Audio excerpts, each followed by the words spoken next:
एक फेमस मुहावरा है, भूखे पेट भजन न होए गोपाला। मतलब अगर भूख लगी हो तो भगवान का भजन नहीं हो सकता। फिर छोटे छोटे बच्चों से कैसे उम्मीद कर सकते हैं कि वो भूखे पेट पढ़ाई करेंगे। भूखा रहना चॉइस नहीं, मजबूरी होती है उनकी और उनके पेरेंट्स की, जो अपने पूरे एफर्ट्स के बाद भी बहुत बार अपने बच्चों को एक न्यूट्रिशनस मील तो छोड़ो, एक सिंपल दाल रोटी भी नहीं दे सकते। यही समस्या बनी मिड डे मील स्कीम का बेसिस। एक स्टेट की म्युनिसिपल कॉर्पोरेशन से शुरू होकर इस स्कीम को अब स्टेट और सेंट्रल गवर्नमेंट्स फंड कर रही हैं। स्वागत है आपका इस चैनल में और आज जानते हैं कि क्या है मिड डे मील स्कीम, इसकी जरूरत क्यों पड़ी, क्या चैलेंजेस आते हैं इसकी इम्प्लीमेंटेशन में और इस स्कीम को बेहतर बनाने के लिए क्या स्टेप्स उठाए जा सकते हैं।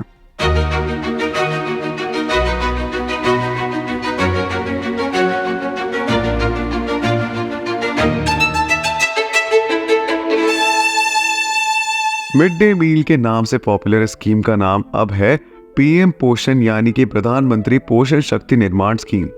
इस स्कीम को अब सेंट्रल गवर्नमेंट स्पॉन्सर करती है और इसके अंडर देश भर की करीब 11.20 लाख स्कूल्स में पढ़ने वाले अराउंड 11.80 करोड़ बच्चों को एक हॉट कुक्ड मील दिया जाता है।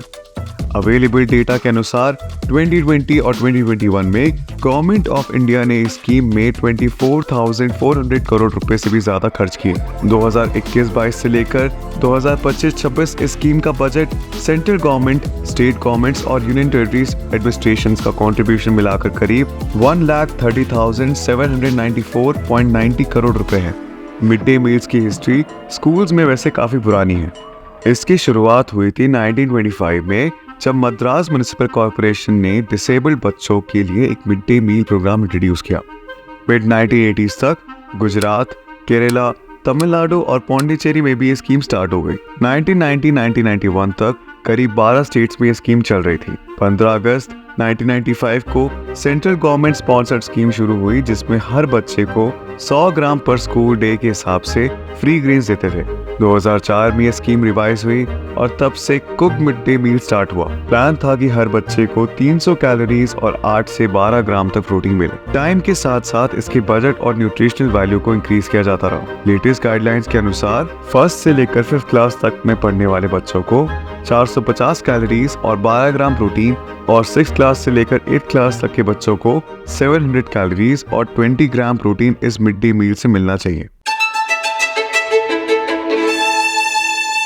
इस स्कीम का बड़ा ही क्लियर ऑब्जेक्टिव है टू एड्रेस क्लासरूम हंगर और स्कूल गोइंग बच्चों में एजुकेशन प्रमोट करना। ये एक मल्टी फैसेटेड प्रोग्राम है। स्कूल में पढ़ने वाले बच्चे भूखे ना रहें और उनको एक हॉट कुक मील मिले। मील का फोकस है एक बैलेंस डाइट प्रोवाइड करवाने का, ताकि बच्चों को सभी एसेंशियल न्यूट्रिएंट्स मिल सके, जैसे कि प्रोटीन्स, विटामिन्स, मिनरल्स और हेल्दी फैट्स। अक्सर ऐसा होता है कि मार्जिनलाइज्ड कम्युनिटीज के लोग अपने बच्चों को स्कूल भेजने के बजाय या तो घर पर रखना या फिर किसी काम में लगा देना प्रेफर करते हैं। चाइल्ड लेबर के रूल्स हर कोई फॉलो नहीं करता। अक्सर उनकी फैमिली में 2 से ज्यादा बच्चे होते हैं और मोस्ट ऑफ द टाइम बच्चों को क्या न्यूट्रिशन मिल रहा है उसकी केयर हो ही नहीं पाती। इस स्कीम का एक पर्पस अंडर प्रिविलेज्ड बैकग्राउंड के पेरेंट्स को बच्चों को स्कूल भेजने का भी था। खाने की लालच में ही सही, पर बच्चे स्कूल तो आ जाते हैं और स्कूल्स का एनरोलमेंट और रिटेंशन रेट बढ़ता गया। मतलब ज्यादा बच्चों को एजुकेशन मिल पा रही थी। एक और बड़ा पर्पस हल होता है स्कीम से, और वो है कि एक क्लास में पढ़ने वाले बच्चों में इक्वालिटी की फीलिंग। जब सभी बच्चे स्कूल से ही मिला हुआ एक सा खाना खाते हैं तो सोशल और इकोनॉमिक गैप नहीं रहता। ऑब्वियस है, अगर एक बच्चा रोज बढ़िया बढ़िया खाना जैसे कि हलवा पूड़ी, पनीर की सब्जी लाएगा और दूसरा जो भी उसके पेरेंट्स अरेंज कर सकते हैं, जो बहुत से पिछड़े हुए इलाकों से प्रोबेबली कभी सिर्फ चपाती भी हो सकती है, तो फर्क तो दिखेगा ही। ये स्कीम देश की आने वाली जनरेशन को हेल्दी और एजुकेटेड रखने के लिए एक इम्पॉर्टेंट स्टेप है। जर्नल ऑफ डेवलपमेंट इकोनॉमिक्स में मिड डे मील स्कीम पर IIT की तानिका चक्रवर्ती और बर्लिन की प्रोफेसर राजश्री जयरामन ने एक स्टडी पब्लिश की है। करीब 600 रूरल डिस्ट्रिक्ट्स में की गई स्टडी के अकॉर्डिंग ऐसे बच्चे जो करीब 5 साल से मिड डे मील खा रहे हैं का टेस्ट स्कोर 1 साल से स्कूल लंचेस वाले बच्चों से करीब 18% हायर था। मैथ्स के टेस्ट स्कोर्स में भी उन्हें 9% की इंप्रूवमेंट दिखाई। पर इस स्कीम की इम्प्लीमेंटेशन में बहुत से चैलेंजेस हैं।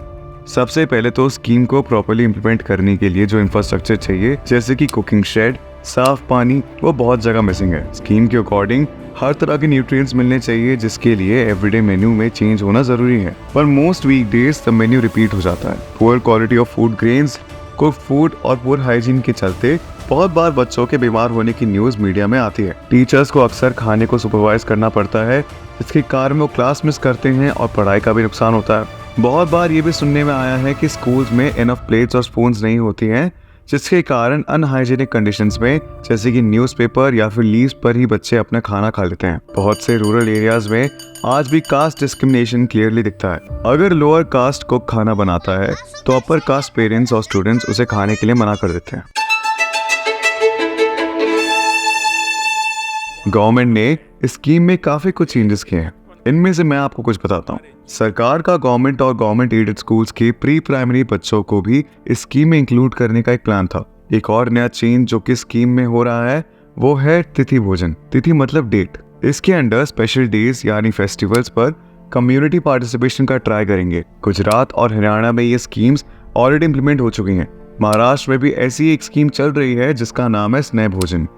बच्चों को नेचर और गार्डनिंग का फर्स्ट हैंड एक्सपीरियंस देने के लिए स्कूल्स में न्यूट्रिशन गार्डन्स प्लान हो रहे हैं। इन गार्डन्स की हार्वेस्ट बच्चों को एडिशनल माइक्रो न्यूट्रिएंट्स देने के लिए यूज करेंगे। वोकल फॉर लोकल के अंडर इस स्कीम को इम्प्लीमेंट करने के लिए women self help groups involve किए जा रहे हैं। ट्रेनी टीचर्स और स्टूडेंट्स मिलकर क्वालिटी चेक्स के लिए फील्ड विजिट्स प्लान कर रहे हैं। इसके अलावा हर स्कूल के लिए एक न्यूट्रिशनल एक्सपर्ट अपॉइंट किया जाएगा ताकि बच्चों की हेल्थ भी मॉनिटर की जा सके। ये एक्सपर्ट हेमोग्लोबिन लेवल्स, BMI और वेट को कॉन्स्टेंटली मॉनिटर करेंगे। जिन एरियाज में एनीमिक बच्चों का नंबर ज्यादा है वहाँ स्पेशल न्यूट्रिशनल आइटम्स प्रोवाइड कराई जाएंगी। और इस पूरी स्कीम का हर डिस्ट्रिक्ट में सोशल ऑडिट भी होगा। मुझे लगता है कि स्कीम की बेस्ट इम्प्लीमेंटेशन के लिए और भी बहुत कुछ जरूरी है। सबसे पहले तो एक प्रॉपर मैकेनिज्म होना चाहिए जो डिस्ट्रीब्यूशन मैनेज करे और साथ ही साथ हर स्टेप पर including cook food constantly quality checks करे। ये इंश्योर करेगा कि स्कीम का एक मेन ऑब्जेक्टिव बच्चों को प्रॉपर न्यूट्रिशन मिलना मीट हो रहा है।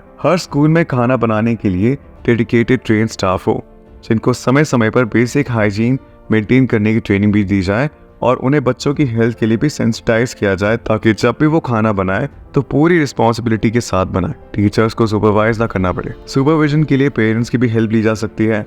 बाय रोटेशन एक पेरेंट एक दिन सुपरवाइज करे। इससे खाने बनाने वाले भी ज्यादा केयरफुल रहेंगे और पेरेंट्स को भी पता रहेगा कि एक्चुअल में बच्चों को रिक्वायर्ड न्यूट्रिशन मिल रहा है कि नहीं। और थोड़ी सी इन्वॉल्वमेंट अगर कम्युनिटी लीडर्स की होगी तो जो भी थोड़ी बहुत कास्ट डिस्क्रिमिनेशन है वो खत्म होगी। स्कूल लेवल पर भी एक मैकेनिज्म की जरूरत है। टीचर्स और प्रिंसिपल ये इंश्योर करे कि जितने बच्चे एनरोल कर रहे हैं स्कूल में वो स्कूल रेगुलरली अटेंड करें।